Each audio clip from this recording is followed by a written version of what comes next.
Hola chicos y chicas del octavo grado, ¿qué tal? ¿Cómo están? Espero que estén bien. Soy la profe Alba Osuna y hoy en nuestra clase de historia quiero hablarles sobre el gobierno del doctor José Gaspar Rodríguez de Francia, cómo se consolidó nuestra independencia y también la consecuencia que tuvo el Paraguay el sistema de aislamiento que él impuso.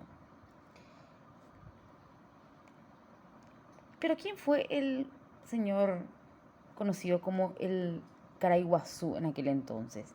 José Gaspar García Rodríguez de Francia y Velasco nació el 6 de enero de 1776 y falleció un 20 de septiembre de 1840, también conocido como el Doctor Francia o para los paraguayos de su época como Caraiguazú.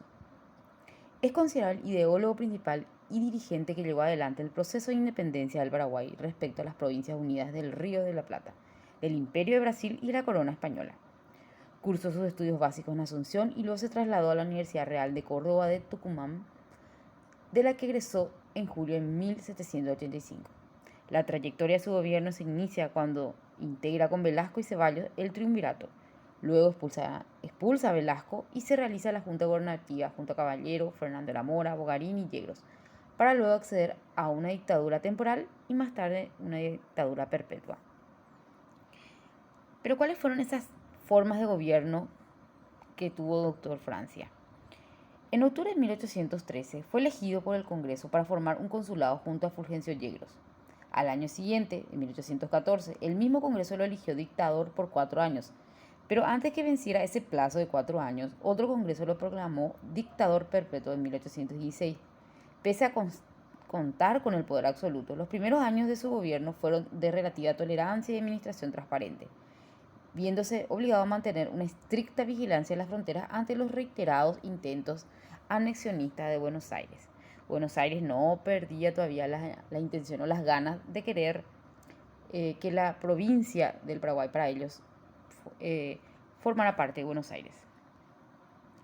El dictador supremo de la República lo ejerció por 2 años y en este tiempo estableció una dictadura temporal de 1814 a 1816. ¿Y cuáles fueron sus acciones? Principalmente el monopolio de los principales productos, atendía de forma especial la agricultura, favoreciendo a los campesinos, exoneró a los religiosos de rendir obediencia a sus superiores del país y al exterior.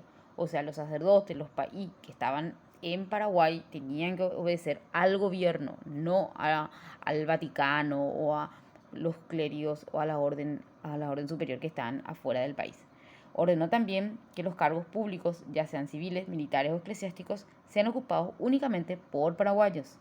Se mantuvo firme en no participar de los problemas de los países vecinos, como así también en la neutralidad de su gobierno ante los estados de La Plata.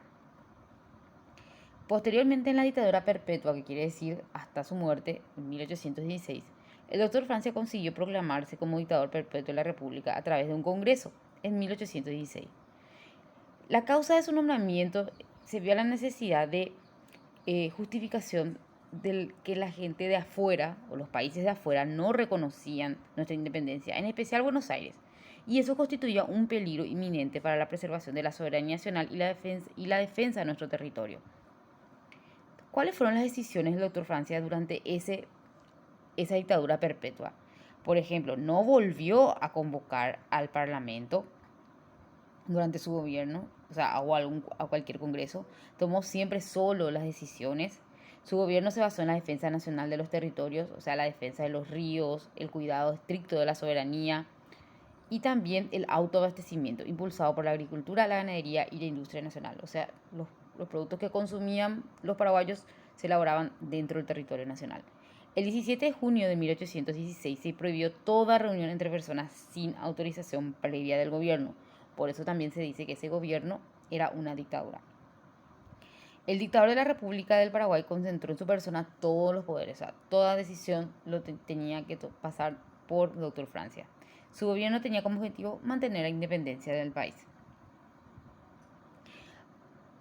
También a principios de 1820 tomó fuerza rumores de sublevación y conspiración contra el dictador, o sea, contra el doctor Francia.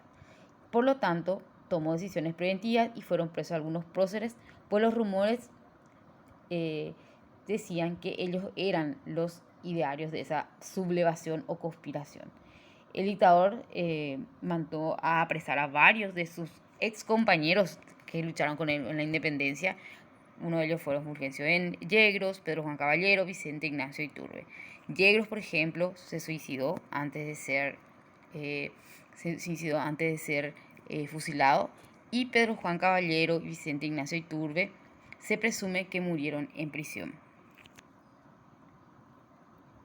Las principales obras del gobierno del Dr. Francia: en lo político, la creación de una Secretaría de Estado y la monopolización a favor del Estado de la exportación de madera. Se decretó la independencia de toda autoridad extranjera a las comunidades religiosas, lo que yo había dicho, que los religiosos no podían depender de ninguna orden o congregación fuera del país.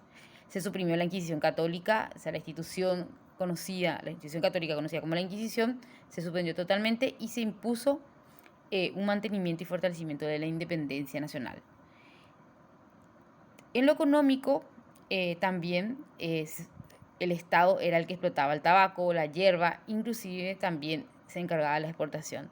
Se logró confiscar la tierra para el Estado, o sea, el gobierno era el dueño de las tierras y lo repartió a quienes creía que lo necesitaban más. También impuso un modelo igualitario en lo social, ya que buscaba iniciar a las clases populares.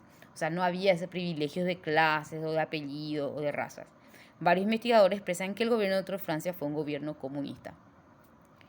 La política económica de autoabastecimiento fue impulsada por el gobierno y obligó a mucha gente que vivía en las zonas más urbanas, por decirlo así, a retornar al campo para realizar las tareas de agricultura y ganadería y también obraje en los yerbatales.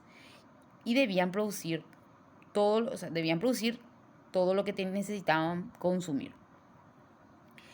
Hasta aquí la clase de hoy, chicos. Les insto a que sigan investigando más sobre el tema. Nos vemos en la próxima clase. Se me cuidan todos